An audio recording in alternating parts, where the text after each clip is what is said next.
Yes, hello, and welcome to A Celtic World, the YouTube channel and podcast that leans into the fact that there are Celtic fans all over this great big planet.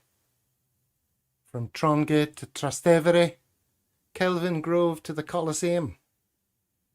Wherever you happen to be watching from, you're part of A Celtic World.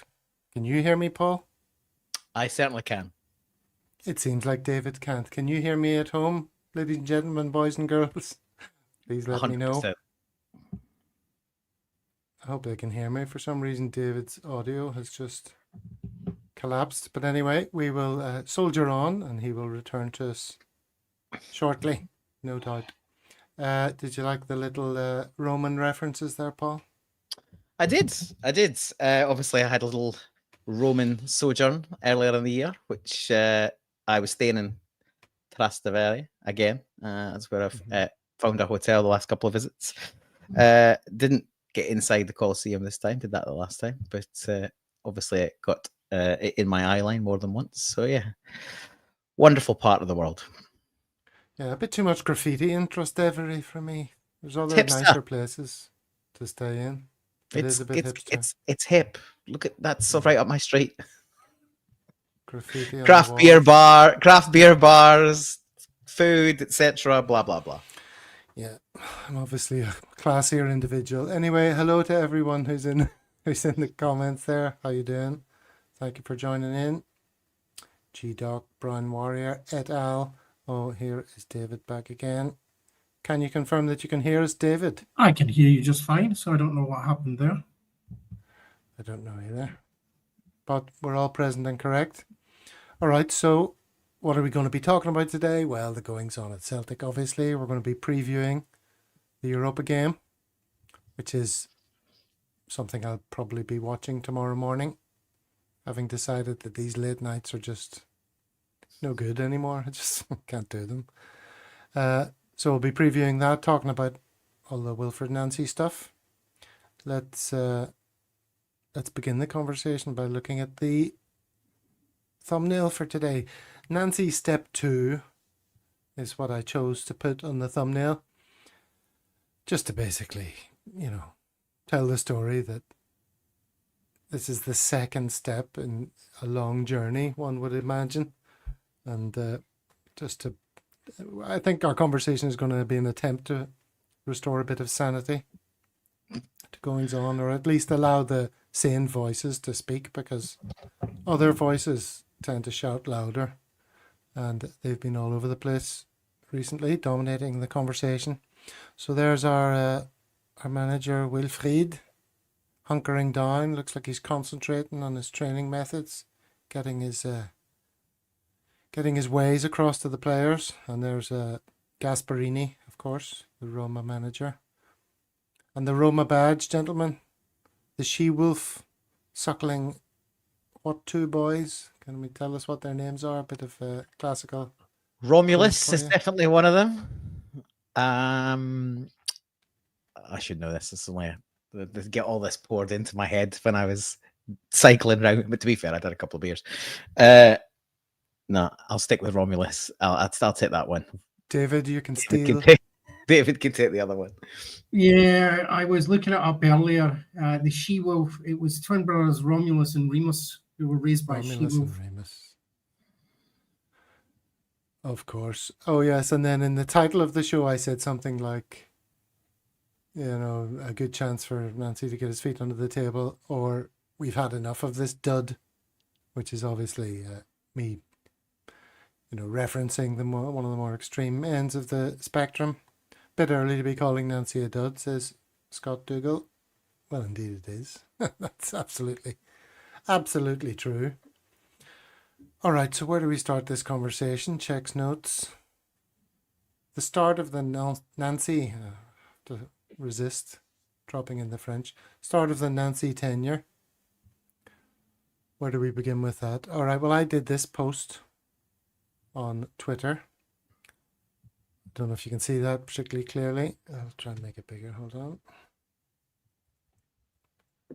Amazing to see the amount of fans immediately writing this guy off or joining in with the daft ridicule over the tactics board. Most sane fans are looking forward to seeing what he can bring and hoping he gets the transfer backing he needs to show us what a Nancy Celtic can do, which is pretty tame, I would have thought. And for the most part, the responses are, in agreement. But there are some, lots of people saying, "Oh, I'm bookmarking this. I'll see you after the Roma game," and all this sort of talk. Who wants to start gently discussing this situation? Paul, we'll get in later into the whole optics thing, but just as a general matter, the response to his first game. Insane. Absolutely insane. I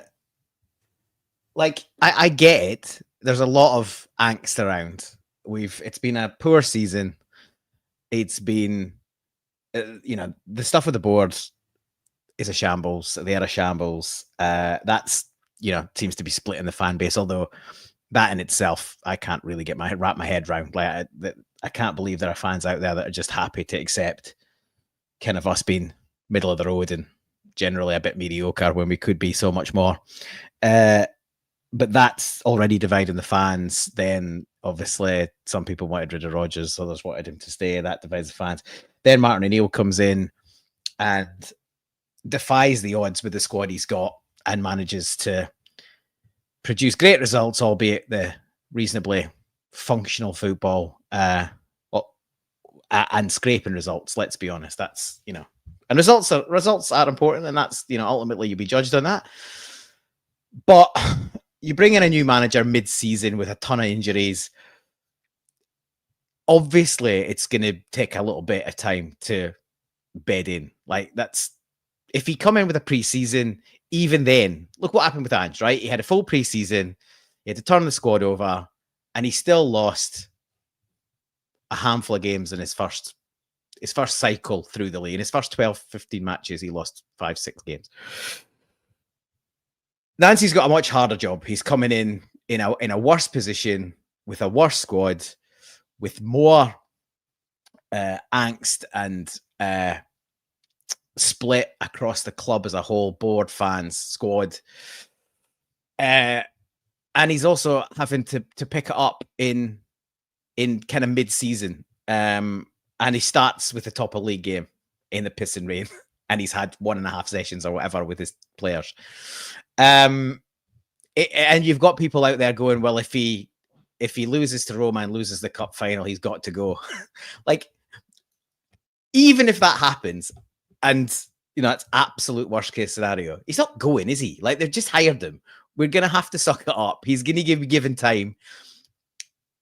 This board are anything but decisive, right? They'll even if they eventually got rid of him, he'd get time because they're so atrocious at coming up with any kind of decisive plan. And you're not going to sack a manager after 3 games regardless, right? So this sort of rhetoric that's coming out, it's just nonsense. It's the type of stuff you expect from the Daily Record and the Scottish Sun and that sort of stuff. And our fan base are pumping it out all over social media. Our own fans, they're doing the job of our enemies, as far as I'm concerned. And the guy deserves the support of the fans. The board are a shambles. They've hired them, and then they've left him high and dry at a press conference. He's had to do that on his own. Every other manager and signing gets somebody sitting alongside him. But regardless of that, the fan base should be. I almost feel like some fans want him to fail. Well, and what's fueling it? That's another question. Well, some people disregard the MLS. Some people disregard a coach with only 4 years experience. We're suddenly going to be hiring the Peps and Ancelottis of the world. I don't know where Celtic fans' heads are at with a lot of this stuff, right? These are the type of coaches you're going to hire. And we've complained in the past about, you want forward-thinking coaches, you want modern management. Then you hire one and he's immediately under the cosh. The result's not great against Hearts, but it's not a huge surprise. And they weren't that good. They had 2 or 3 shots on target. They scored 2 of them.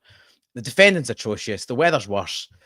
And he's trying to get the players into a new system. Now, anyone that watched a tactical review with myself and Anthony on Monday will we'll see. I was critical of bits and pieces of that, but not to the extent, and that's fine. You know, you can have a critical analysis on selection, tactics, too much too soon, all of that.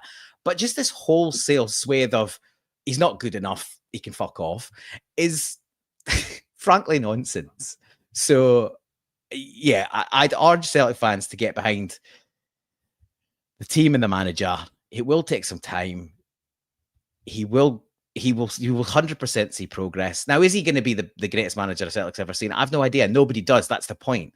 But to make assumptions that he's just going to fail, it's way too, and you know, he's a different manager from Ange. He's at the other end of his career, but it's the same nonsense that's getting fired at him. Do you remember Ange said at a Scottish press conference, he said, I've not come from outer space. Of course I know what Scottish football is like. Of course I know how big Celtic is. Of course I know the extent of the job. It feels like that all over again. You know, he's French, for God's sake. He's been in Canada and the States. It's not exactly a football in backwater. It's just Europeans and you know, Scottish European snobbery, for want of a better word. And honestly, just our own fans lapping up the nonsense in the media just makes my blood boil. It's an absolute joke. Well, it strikes me that I don't actually know what David's opinion is on this, really, because I've seen you, Paul, in discussions in the group chat, so it's quite possible that David might have a slightly different opinion. David? No, I agree with Paul, but what I do have an issue with is I have a suspicion, and it's just a suspicion, that those who are attacking him are people who have misunderstood their directive from the board. So there was a period there, and we all were quite aware of it, where there was an absolute increase on attacks of podcasts like ourselves and others in the collective from bot-type presence on social media. And it was attacking everything that we were doing in every sort of way. And you kind of had a thought that it may have been those who were siding with the board, who maybe were shareholders, who were happy with the status quo, leave it alone. Maybe that they could, but unlikely to be socially media active. And it feels like these attacks coming in are not genuine Celtic supporters, because no one in the collective, no one that I know as a Celtic fan, wants to attack Nancy at this point at all. And he's had one game. It feels really strange where these attacks are coming from. So the board should have done better to protect him, because there were some optics that, you know, are fodder to the mainstream media and other teams, because some of the attacks, the other teams' fans would take those things up and have a field day with them, wouldn't they? From the tactics board and the red, white, and blue things that he was using on it, to the way in which he had some psychobabble stuff about, you know, the playing's the most important thing, whatever it was. And it feels as if he's just kind of been landed there, right, by people at Celtic, and not protected enough. You know, Paul said it all. Very difficult time, horrible night, tons of rain, change at this part of the season. The team's been doing well, and you need to come in and stamp your authority. You haven't been given very much time. It's all a bit suspect to me. That's what I feel. I just don't get it. Conspiracy theorist alert. I don't care. I look at Occam's razor. I just look at what is in front of me, and I don't know where these people have come from. And they're suddenly very active. Does it tell you anything about our fans in particular, or the Glasgow rivalry? Or is this the same for every club when these things happen? It's just there's a broad spectrum of opinion, and you know, those that shout loudest or the. No, I don't think it is. I think there's plenty of. There was on Instagram and other things I saw. There was a Hearts fan enjoying it, making pretty funny sort of reels about, you know, enjoying beating us and stuff like that. That's fair play. That's to be expected. I don't think it's Rangers fans, because you kind of tell how they come at us, and they'll know how we come at them and all the rest of it. That's stuff we have been used to for years. This is something different I've never quite understood, and I don't get it. One game, and they're piling on them. I just don't get it. and I don't think it's other. I think there's some opportunistic fans from other clubs taking advantage of a little bit of discontent in Celtic because we've been so dominant and sort of stable for the longest time. I think there's a little bit of that, but the rest of it, I don't think it gives you any indication at all. Well, there's a range of comments coming in, Paul. I see you reading them there. Are there any you'd like to pick up on? Chat? Yeah, look, there's a range. Like, I think most people are sort of, and I get it. In the immediate aftermath of having the opportunity to go top and lose at home to Hearts, and a poor Hearts side, like I said, on the back of 5-6 wins on the spin under O'Neill. And there's still a huge chunk of this fan base giving it the whole, we should have kept him in the O'Neill for whether it's 3 games or the rest of the season. Like, he didn't want the gig, right? He's 73 years old. And I've got no doubt that the fan base would have turned on him as well if results had started to go pear-shaped. And this result was in the post. Let's be clear about that. We scraped past Dundee. We scraped past St Mirren with an absolute worldie from Cal McGregor in the last touch of the ball. And we scraped past him. You know, another day they'd have got at least a draw out of that. So the final result was great. That was a really good performance. But the squad is so threadbare. And let's not forget that. That's absolutely goes back to the summer and the board. It goes actually back further than that because Kyogo was let go nearly a year ago and he's still never been replaced. So I get this frustration with the board, and I would urge the fan base to continue to be frustrated with the board and continue to make that clear to them. I think things like the Not Another Penny campaign are clearly hitting more banners, plays at games, but let's get behind the team and the manager at the same time. The two things can happen at the same time. And that frustration should be channeled in the right direction. And it seems like from the comments here that, 3 or 4 days down the track, there has been a little bit more sort of circumspection in terms of appreciating that, yeah, he's had a training session or 2 with the players and then, tried to implement a reasonably radical change. And it didn't quite come off. But I think, as you guys alluded to, and we touched on Monday's show as well, if Daida Maeda scores a sitter in the 10th minute, we probably go in and win the game, and nobody gives a shit. He's probably getting a pat on the back for using a little tactics board to show a visual aid. Check out the balls on Big Willie. Yeah, I said that on the show. Yeah, massive cojones to come in and change it and get a result to go top of the table. So it's fine margins. It really is fine margins. I think in the cold light of day, you've got to say, like, he gambled in it and it probably didn't quite come off. But as others have said, I haven't really got that big a problem with that because the games are thick and fast now, 2 a week for the next however many months. So what, you just roll with Martin O'Neill's team and formation for 3 games, and then on the 4th game go, boys, right, now we're going to do it my way. Like, that doesn't make any sense. It also doesn't come across as realistic or authentic. So if that's how he wants to, as I said on Monday, and anyone that didn't say it, I'll repeat it. The biggest thing that sort of blindsided me a little bit is he's played 3-4-3 and a variation thereof for a lot of his managerial career, but he hasn't played a back 3 in the MLS in all of 2025. He hasn't. He switched. That surprised me when I heard you. He switched the back 4. So to then rip up our back 4 when that's how we've played for 4, 5, 6, 7, 8, however many years, just seemed odd. But now he's obviously decided that he's going to play a 3-4-3 with us, and why not start on day 1? But he's also said he's flexible, and I looked at he's played 4-4-2, 4-3-3, 4-2-3-1. Previously, he's played 3-4-3 and a variation thereof, 4-2-3-1. 3-4-2-1. So he's played various formations. So that would be my biggest criticism. I think that plus a couple of personnel choices. Tenekte didn't deserve to be back in the side. Yang on the wrong side, get him on the other side, and play a right back in the wing back position. I think you make those tweaks, you probably get something out of the game. But do you think? I want to ask about them. So that surprises me, Paul, and I hadn't picked up on that he had played 4 at the back. That's quite a surprise to me, right? I didn't know that. So then, is it that he came in? Sorry, Gav, I want to just ask this question. Do you think there's something about him saying, I know this is risky. I fully understand what I'm coming into, and I'm going to do this anyway. because I want to stamp myself in right from the start. I'll take the fallout, but I want to show that I'm the guy in charge. I don't necessarily think he needs. I think he's had basically. I reckon he's probably had a month. He's known he's coming in, close to it, right? Mm. He's been the only real target we've had during the O'Neill tenure, and depending on what you believe, his exit clause was a lot cheaper after the 1st of December.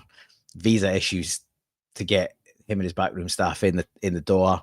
So for one reason or another, he's known for weeks that he's coming in. Now, he's clearly a scholar of the game, which is, again, being used as a club to beat him with. Football philosopher. Oh dear. We don't want our managers thinking about the game deeply and trying to find ways to really sort of benefit the team. That would be nonsense. Let's just get it right into them.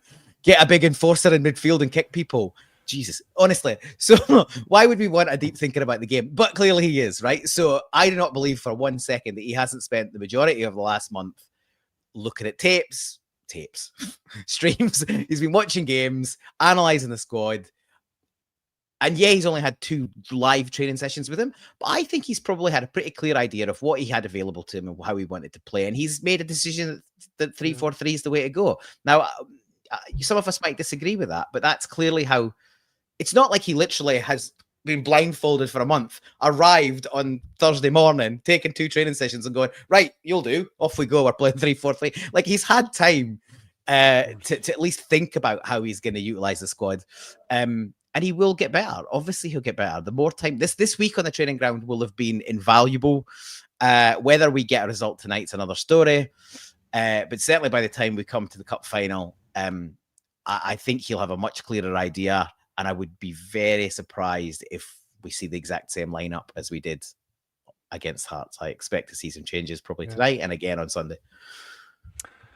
Yeah, I mean, it's all interesting stuff. My only thought about that whole idea of him sort of, continuing what happened before he arrived is, he's the manager, right, from that moment. And he's going to be judged on the results that happen while he's the manager. So why would you play somebody else's system and somebody else's way, if you're going to be judged on the outcome? You want to get in there and say, look, this is me, this is what I do, and this is where it starts. There's a new sheriff in town. I totally would do that myself. Would you? Because if the results don't go your way and you're playing somebody else's system, it's like, what the hell? I don't know. So, yeah, I think there's an argument to say that there's pragmatism coming from maturity that says don't do anything too drastic coming in just to... Because that's why I wanted to know the question. Is he coming in, making it very clear, I'm the manager, I'll take whatever hits come my way after this? And he seems well capable of doing that. But there is something to have been said that a combination of people in the club helping him out a bit and him being a slightly more pragmatic coming in to say, we've seen the team perform better than they have been under Martin O'Neill. Don't do anything. I've got a little bit of time and I'll work out. I'll give myself more space. There's pragmatism in that. It might not be exciting, but I don't think that's how winners think, especially David. Like me and Wilfred. The only thing I would say, and I probably fall somewhere in the middle, is I agree with Gav. If he's got a style, he's got to implement it. That's obviously what he's there to do. Very much like Ange. Ange was very unapologetic that this is how he's playing. He'll take the heat when it doesn't go well. And at every club he's been at, there's a penny dropping moment. And I think it was when Leverkusen gubbed us 4-0 or 4-1 or whatever. And the players realise that even if they make mistakes and get thumped, he's going to continue to back him. So only thing I would say is if he could have still played a back four because he's done that before and the players would be more familiar with it. And he could have given them, he's clearly, once the ball moved quickly forward between the lines, and he's looking for an extra man to rotate through space and sort of get on the ball and make himself available to do so. So I think he could have done all of that and still played a back four. Good man. I just want to stop you there, Paul, because you're going to be talking a fair bit in the next section, which is well, I'm gonna put up the visual that you shared with us on the WhatsApp group in order to walk through this next section, which is all about the optics and it's entitled "The Value in Visuals as a Coach." Now, you can also explain why this caused a bit of consternation in our WhatsApp group, if you wish. But anyway, I will bring this up and you can take it from here. Go ahead.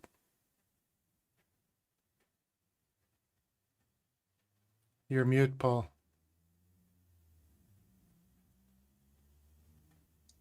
Sorry, I muted myself because you told me I was going to be speaking soon, but I thought I was a break. Yeah. Anyway, yeah, according to Stephen, who I've got no reason to doubt, apparently John Walker is one of the other lot, and therefore we've got to question his motives in terms of the detail in this. But I guess, and look, the stats on this in terms of what happened after these adjustments have been verified by other respected Celtic pods. So I'm, regardless of who's posted it, I'm pretty happy that this is solid info. And I guess this plays to the optics stuff. And you guys touched on it a bit on Monday. And whilst that Stephen wasn't in the category of, you can't be doing this and it's the worst thing ever. He was saying he's got to think about the optics. Now, my view in this is you don't have to think about the optics at all. I don't give a shit about the optics. I care about what happens on the pitch.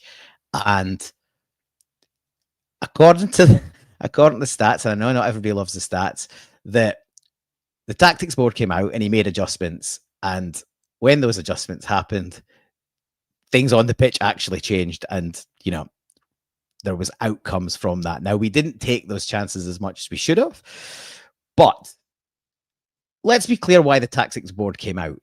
I think the tactics board came out because it was absolutely pissing down. Now, in the first half, if anyone noticed, Nancy was going in and out of his pocket with a little notebook, a bit quite similar to how Rodgers used to do. A little kind of notebook or a piece of paper, and he was jotting down stuff with a little blue pen. And I thought to myself, it's going to be difficult to read those notes. It's absolutely dinging down. So clearly, he thought the same and thought, these notes aren't going to work. I'm going to need something else to help. And look, we know for a fact that a big chunk of people are more visual. So visual cues and prompts help information go in better than others. English isn't his first language. Stadium's noisy. I've got no issue with using the board. Now, don't get me wrong. We know how social media works. As soon as the board came out, especially with red and blue pieces, like he was always going to get hammered for it. You knew straight away. It's a non-story, right? And as I said earlier, it's our enemies that are desperate to use this as a tool to beat the new manager over the head with. And like our fans getting involved and sort of making his life harder, there's no need for it. And while we're on about the thing about, so no issue with the tactics board. If we do well, if we turn the game around, look, let's be honest. If Engels' header goes in, we get at least a draw. So is the tactics board getting the same grief now? No, it's getting grief because we lost the match, right? This thing about optics, it's just nonsense. Like, and the other thing that's getting beat, so the two things he's really getting beaten over the head with, and we'll come on to the daft one in a bit, but the two ones that they're being used as a criticism, the board, which I've covered, and the fact that he said performance is more important than results. And Steve wasn't happy with that either. And I know lots of people aren't happy about that. But anyone that hears him say performance is more important than results and thinks that means it doesn't matter what result we get is quite frankly an idiot. I'm sorry. Like, people should have enough nous and brain. And to be honest, he said multiple times in his opening press conference, of course we need to win. Of course we want to win. He said that multiple times. But like Ange before him, like Rodgers at times, and like numerous managers all over the world, they will talk about performance first. Because I think one of the Ange quotes I looked up was he said, we could win 1-0 if we could win 1-0, but that doesn't mean we're getting any better. The performance is how we know we're getting better. It's how the players are interacting with each other, moving the ball and getting around teams. That's how we know. It's the thing you can affect. It's the thing that all your changes and training and talking to the players, that's where you see the results in the performance. And then there's a role of luck and random factor that comes into games and shit. Of course. I mean, and so I had a quick look when after I watched the show back, because I tend not to watch it on Monday because I'm prepping for our own. So I watch it in the week sometime. I watched it the other day, and I went and Googled Ange Postecoglou quotes about performance over results. There's about 10, 15, easy, straight up. And they're all going to the same point. It's not that he doesn't want to win. It's obviously that if you concentrate on the performance, all going well, you get to the result. Rodgers, I think, before the Kairat away game, said, we're not going to focus on the result. You focus on the result, you focus too much on the result, and it sort of hamstrings you. That's all you're going to think about, and you're not going to get. So we'll concentrate on performance. It's exactly the same message as Nancy's made, yet it comes out of Rodgers' mouth. That's fine. It comes out of Ange Postecoglou's mouth. Eventually, it's fine. He was. I think I've got memory of him getting beaten up over this stuff early on because we weren't getting results. I don't know why. It's like fans are like goldfish. Like, you've seen all this in the past. You know what it means, yet your natural angst of, immediate success, it means that common sense flies out the window and you go, oh, he doesn't know. He doesn't get it. No. Well, is that because of the YouTube generation? And bring you in here, David. TikTok and the internet. You're a man who knows about all of these things and how internet behavior affects people. Well, I think, is this the immediacy of the now? I think it is. I think that is it. I think there's, and again, I also think that there's something strange about the comment process that's taking place around him as well.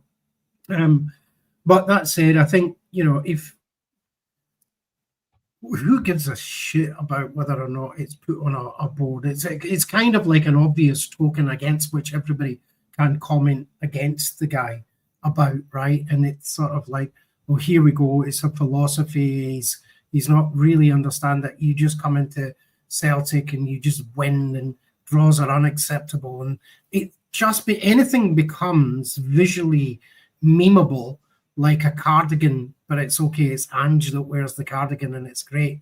So I think it is. And again, I think it should have been, he should have been better advised by the board, the club. The board, I don't know what they do, but the club to say, look, realize that if you have any visual prompts to this, it's gonna happen. It's gonna come in. But I don't know that he cares. Again, that's the good news. I don't think he gives a shit. I don't think he gives a shit. The other thing I would say as well is that I don't buy into this thing that it's not his first language. He's hugely articulate. I don't think the guy is struggling at all with linguistics. I think he's hugely There competent. is one word that I think he's struggling a bit with, and he keeps saying it, and I wish David was here, the other David, the francophone David, to discuss this. Because he keeps saying he wants to be current with the players, and you're like, what is that? What the fuck does that mean? He wants to be current? Now, in French, au courant means, fluent.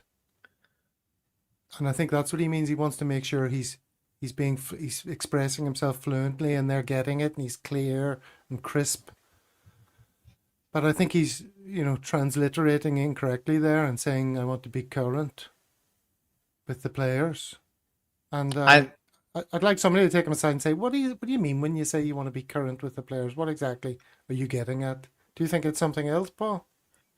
No, I was just going to say that, he's clearly a good communicator, but it's not his first language. And there was an interesting comment that AJ made saying, I'll have to brush up on my French. So he's clearly communicated with the gaffer in French previously. So, I don't think it's the biggest issue, but strong accent, noisy stadium. Here's here's a few things moving on a bit, so you show you, and that'll be easier. David, He wasn't- David's in the chat here. David, let me know if you know what Nancy's saying when he talks about being current with the players. Or do you think my theory holds water, or is So completely? he's talked a lot about it. If you watch the interviews before, he talks about the necessity to be able to communicate to people Community. on the lip. Communicate. Easy for you to say. Communicate with people. Yeah, communicate with people at their level, in such a way as that they can grasp what it is that you're trying to do. I think he's a world-class communicator. I don't think there's anything that he's saying. And if he's current, he could mean a range of things. He could mean present with them, literally current on the training field. He could mean that, or some phrase. I don't know. You and David tell me some current. The idea. Monty's made a wee point here. Yeah, Monty could be onto something. You never know. Yeah. For the first time in his life, Monty. Come on. Something valid. I stopped clocks. Right, even twice a day, is it? So leave him alone. Come on. I think he might be. I think I've heard him using the word coherent as well, though, which makes me think that's not correct. He's a world-class communicator. I don't think there's going to be any struggle.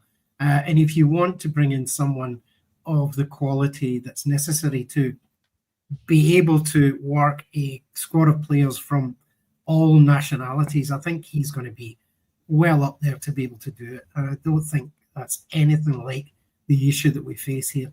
The issue that we face here is, one, is he going to be given money and backed by the board? Is he going to be able to buy people in January to bring in and do this stuff? And all of this stuff that we're talking about, I think, just disappears in a cardigan. Right. I don't know where the comments have gone. I was looking for them to put them up. There was a few comments there earlier about trainers. I was going to say he's only just got his feet under the table, and here's some comments about trainers. Martin O'Neill wore green trainers. Tell us, Paul, do you have any problem with green trainers? No, absolutely no problem with green trainers. Oh, you can mix it up and you can go white and green. You can go green on green, club. Look at you. Or you can go all green. You can go all green. I've got no idea about optics. Absolute idiot. I'm wearing green trainers. It's just Ryan Stevenson. I had to look him up. He's played about less than 70 games for Hearts. He's scored about 20 goals across 2 spells. And other than that, he's been playing for Troon and Albion Rover. Jesus, is this? And I think, was he not called? I can't remember how they referred to him. Hearts legend or some nonsense they called him. I was like, who are we giving airtime? It's just this kind of nonsense at the minute is it's utter bollocks. And it's the same kind of thing as, was it Keevins that says Ange? What was it he said Ange stands for? I can't remember what he said ANGE stood for, but it was basically he'll be out of a job before whenever. And Keevins is an idiot, right? And there's tons of them around. Just ridiculous. Absolutely ridiculous. You know, the club's given him a pair of specials because they've not sold them all because they're not another penny campaign's working a treat. So I as you know, I'm a big fan of the old merch, particularly the Adidas stuff. But not anymore. Not another penny. So yeah, that's why I need so many, because I need to rotate them so that I don't have to buy. Well, so who are we giving airtime to? That's the question, Paul. Well, maybe we'll talk about somebody else who's got a bit of airtime here, David. I don't know if you caught this on another show, friend of the show, Hamish. And in order to preview the Roma game, he got on a young fella who's brought up in Italy, wearing a Celtic shirt. Wonder where he got that idea from. Hey, David. No idea. Don't know. No, it was a wonderfully proud moment. I'm glad it all kind of. I was surprised to see it. I didn't know it was happening, and it was fantastic when I caught up with it. And it was really good to see him. And I thought on his own, he did fantastic. Explain who it is. Sorry, Killian Burns. Killian. So Killian Killian, we did a video on his condition of aniridia, and how he overcame it to play in the Italian national squad. And his story is leading up to this is remarkable. So it was a proud moment to see him there, and surprising and wonderful. He's the son of Michael, who's one of our contributors who runs the Irish bar in Rome, Finnegan's. So, so I didn't know what was happening either. So it was really exciting to see him on. And then you see Hamish and he's talking about, this was set up by Perth Paul and by Michael, his father, Killian's father. And I'm thinking, oh, brilliant. We're going to get a shout out. Great. Celtic AM's about to mention the Celtic world. And I waited and waited and nothing happened. Let's make it about you, Gav. Let's make it all about you. That's the currency we trade in, Paul, is a shout out from a heftier channel on our own. How come that didn't happen, Paul? Come on, explain yourself. I didn't mention it in passing. I just Mickey messaged me and said, has Hamish got anyone to do a Roma preview? Killian would be really keen if he needs somebody. Appreciate he might have somebody, but if he hasn't, would you ask the question? And obviously I was more than happy to ask the question, and Hamish said, yeah, that's a great idea, I'll use them. So put them together, and yeah, I was thinking altruistically, Gav, because that's the kind-hearted guy I am. That's the big-hearted kind of bloke I am. So yeah, I should have known that what's in it for me. So no, I didn't do any of that. What's in it for a Celtic world? It's the question you always have to ask.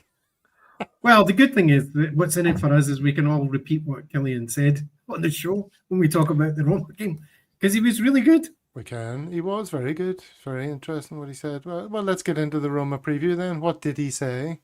Paul, you're part of Celtic AM, so you can tell us all of that. Tell us what were the headlines from what he said about Celtic's chances and maybe how much Roma are confident going into this game.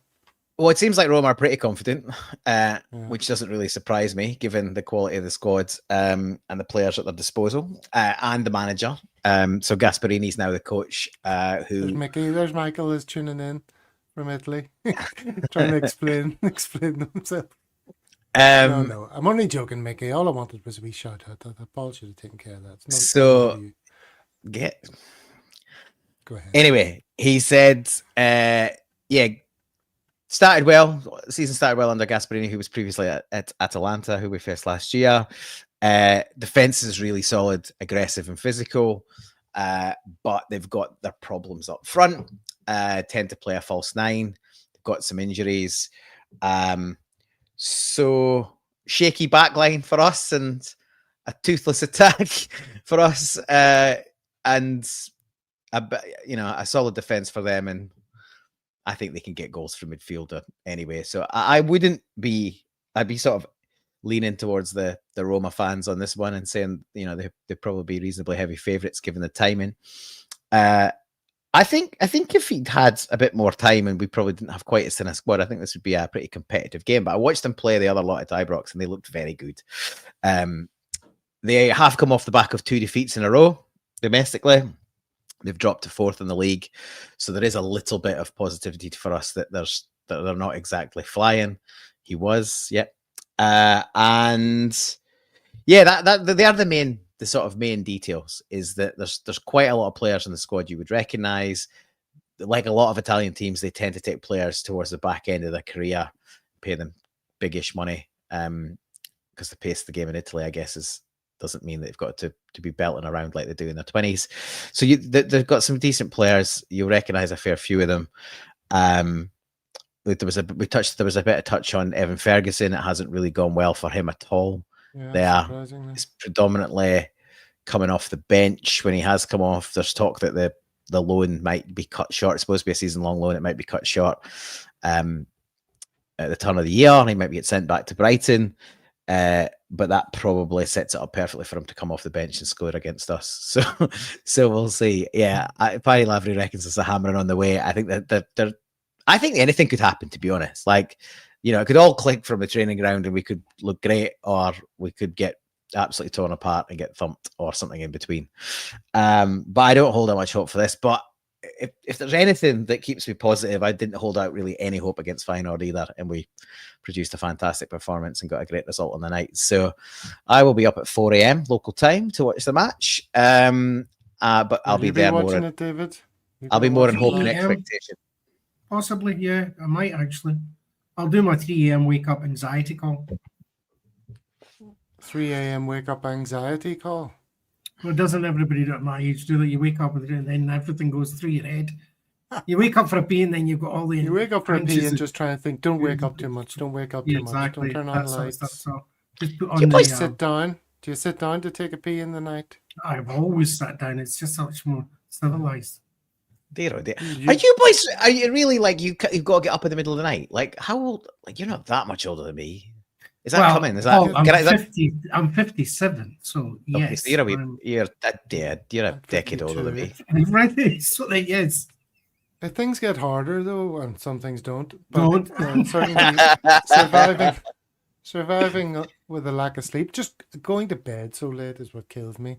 I mean, as long as I go to bed at a reasonable time, like as long as I'm asleep before midnight or something, it's all right. But if I'm up to 2 a.m. and then I have to get what up... are you doing at that time of night? What do you mean? Get yourself to get... And then get up and watch... Oh, I look forward on your behalf to what comes in. I sleep like the dead. I've got to set alarms to get up for games in the middle of the night and all sorts. My circadian rhythm, very good. I awake naturally about 5:45, 5:45. Treasure it. Sleep Paul, excellently. You skipped over the... sitting to urinate question. It sounds like you just get a good plant, one hand up against the wall. I'm not even one of that. Like you don't even angle yourself. Aim it in the hole, have a crack. That's like these people that lean in the toilets when they get in the pub. I just don't get that. Like, how is life so tiring for you? You need to lean to take a piss. Like, prop yourself up with one hand. The angle's right, you know. It's like somebody mentioned in the comments, like football has become so overcomplicated. That's what you sound like when it comes to taking a whiz. Sounds like you lot are. I just wang it out and piss in the fucking trough or in the toilet. It's easy. Jesus. All right. All the big issues tonight being tackled. Hope you're enjoying it. If you are, feel free to subscribe. Get us up there. We're speaking of the difference between Celtic AM, he's getting up to 20,000 subscribers on YouTube. We're around a little over a tenth of that at about 2.25 or something thousand. So come on, check if you haven't already. A lot of people watch and haven't subscribed, like 60% or something of the people who watch this haven't subscribed. So just check and see if you have. You might think you have and you haven't. If you haven't, you know what to do. It's easy. Anyway, I never say that enough. I know lots of other people say it all the time on their shows, but that's probably why they're at 20,000. We're at 2 now. Probably is. So I'm going to have to do it. If you don't want me to do it, then subscribe now, and then I'll know it's not necessary to go on about it so much.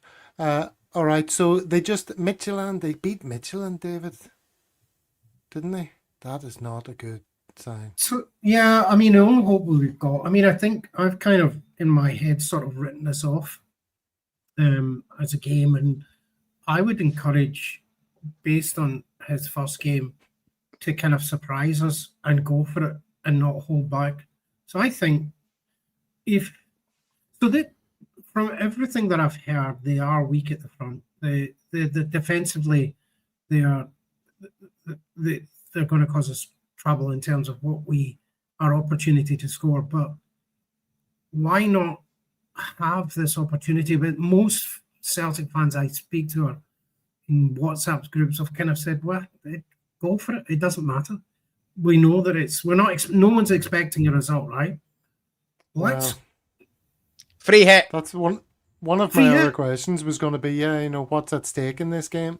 And we say it's a free hit, but this game. Confidence and optics are what's at stake. I would say that. Like, I think if we lose the game by the odd goal and it's a decent performance, obviously results more important than performance. But I genuinely think if we lose by the odd goal to a good Roma side, even if it's a couple of goals and we've played well and we've looked dangerous at times and we've just be beaten by a better side on the night. I don't think too many fans will be disappointed with that. I certainly wouldn't be. If obviously there could be a massive confidence boost if we come out and play some gung-ho stuff and somehow they have an off night and we get a result similar to the Feyenoord game. Happy days, everybody's flying. There's a live possibility that we take risks and we get absolutely thumped 3-4-0. That's live. It's realistic. If that happens, yeah, you will 100% have uproar from local media. Rogers'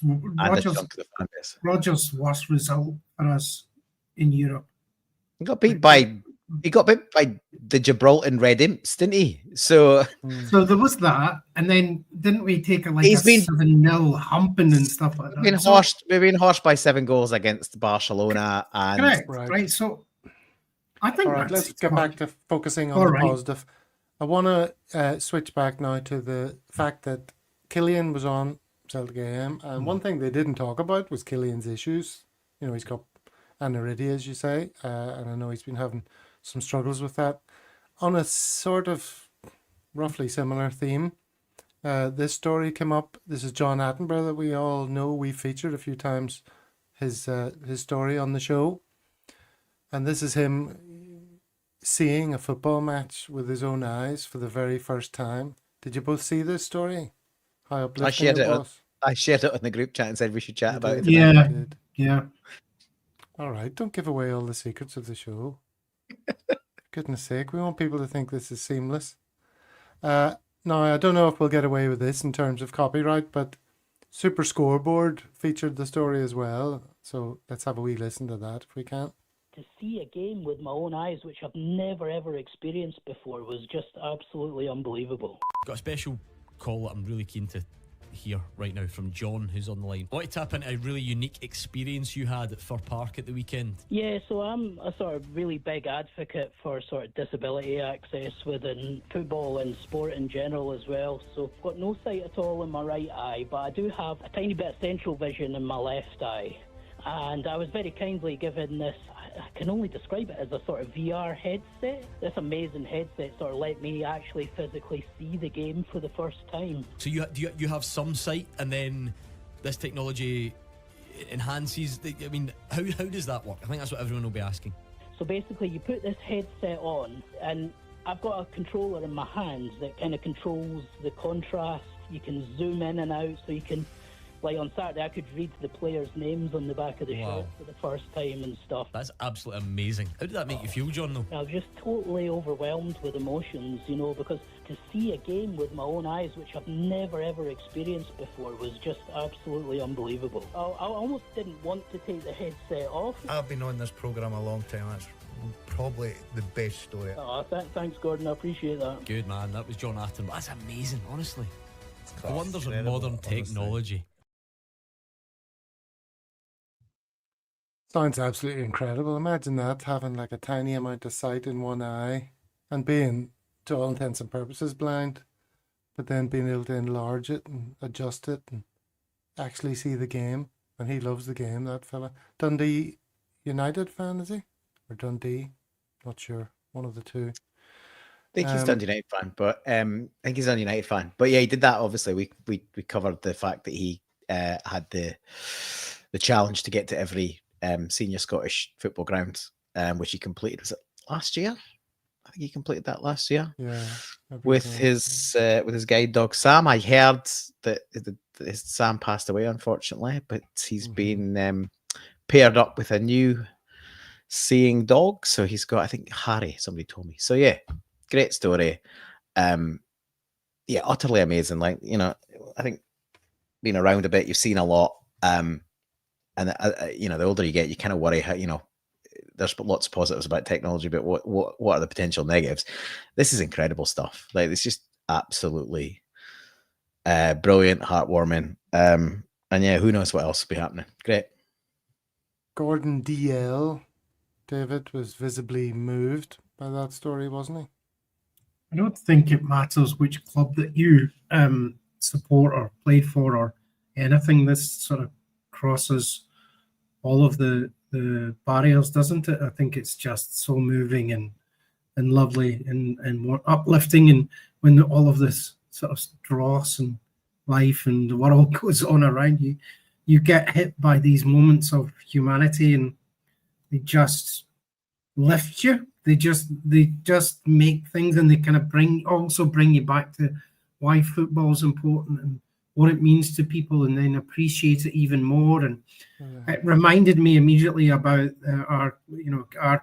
our Killian Burns. He's not ours anymore. We need to let him go and be his own man. He'll always be ours. He'll always be ours. But I was moved when I was genuinely proud to see him talking about the game, and so this was all together in sort of quick succession, and it's just so uplifting, and I'd love to have more of this sort of stuff come across all the other nonsense that we talk about. And yeah, fantastic. Yeah, fantastic indeed. I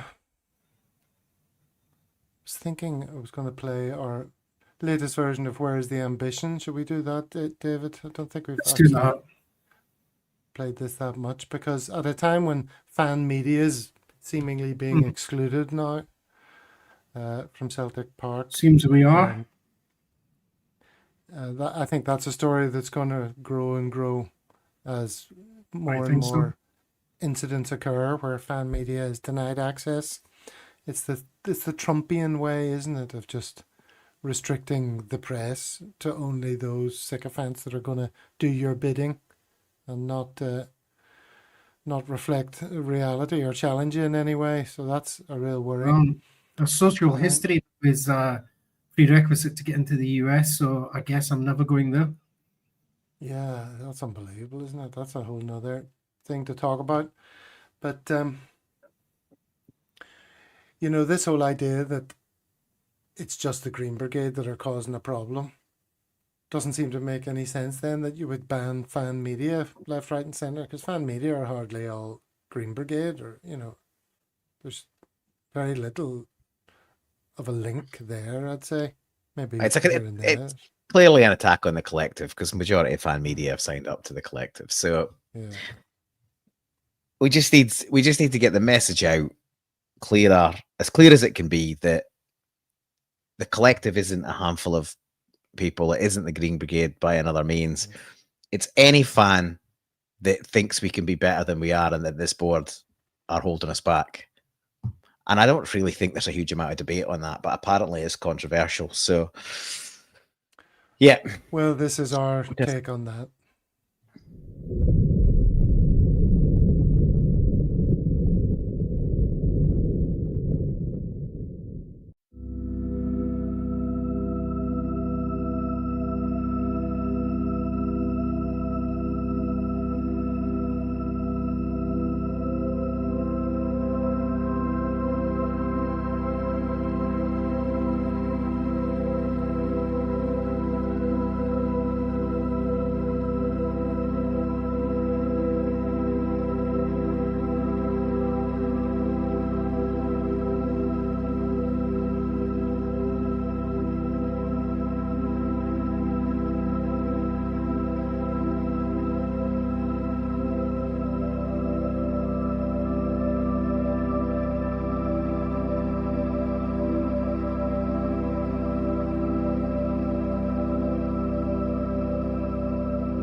instead of this settling for mediocre, imagine what we could be.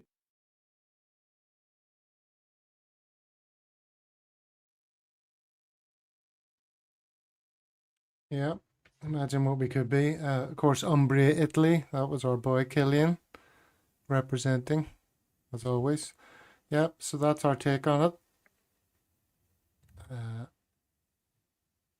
I'm very proud of that video. I think it hits exactly the right notes, you know. And where is the ambition is really the key for me. The term sack the board is a little bit problematic in terms of, you know, how you go about that exactly. And, you know, I can foresee a way that if the where's the ambition message was to get through and Dermot Desmond was to rethink his legacy and all that, it wouldn't really matter a damn who was on the board if the club was being run in an ambitious way. And we got some experts in on transfer dealings, you know. But yeah, where is the ambition? David, you're proud of that video? Very much so, and I think we just need to keep playing it, keep doing it.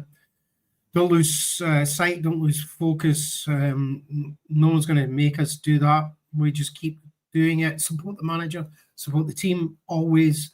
That's never been in doubt. We'll take the abuse, we'll take the attacks. It doesn't matter. It really doesn't matter. And yeah, still very proud of that message and being part of it. All right. Well, back to the Roma game then. Do we want to do any predictions or anything silly like that before we close out the show with a couple of socials? I better show these. We're over the hour already. Our predictions too wanky? Mine have been notoriously shite for weeks or months, so I'll stick to analysing games after the fact and speaking about them then, and rather than predicting them. So, yeah, I just hope for a better performance and not a thumping. That'll be progress. Anything more than that's a win. Progress indeed. Here's another bit of progress in the game. I don't know if you picked up on this, but this is CERN, who you probably know on Twitter. They took this away from us when they started putting balls on cones instead of letting the ball boys do their job. Yeah, ball boys have disappeared now, been replaced by little inanimate objects. You still get them. Their job is to put them on the cones. That's you don't get this little funny you don't games get this anymore. Yeah. No. 5 years old. We cheeky chappies.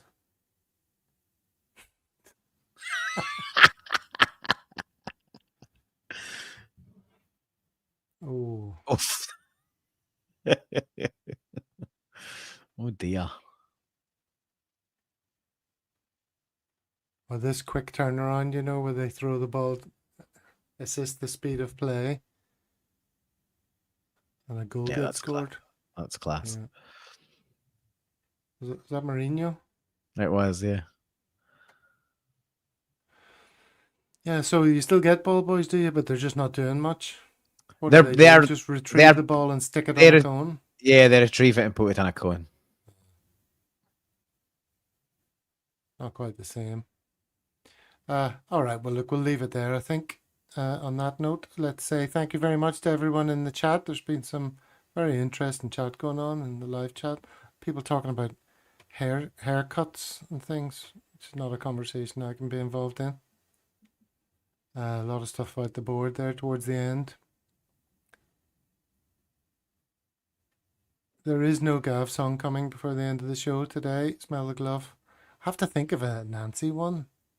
That's tricky. I mean, that's tough. It's tough to get one that fits perfectly like all the other creations. Hey, David. All right, we'll leave it there and say thank you very much to everyone in the chat. As always, thank you to Paul in Perth and thank you, David. Jets. As always, it's great to see you. And we will be back, of course, on Monday to digest what has happened in the world of Celtic since. Until next time, ciao, ciao, everyone. Hail, hail. Hail, hail. Hail, hail.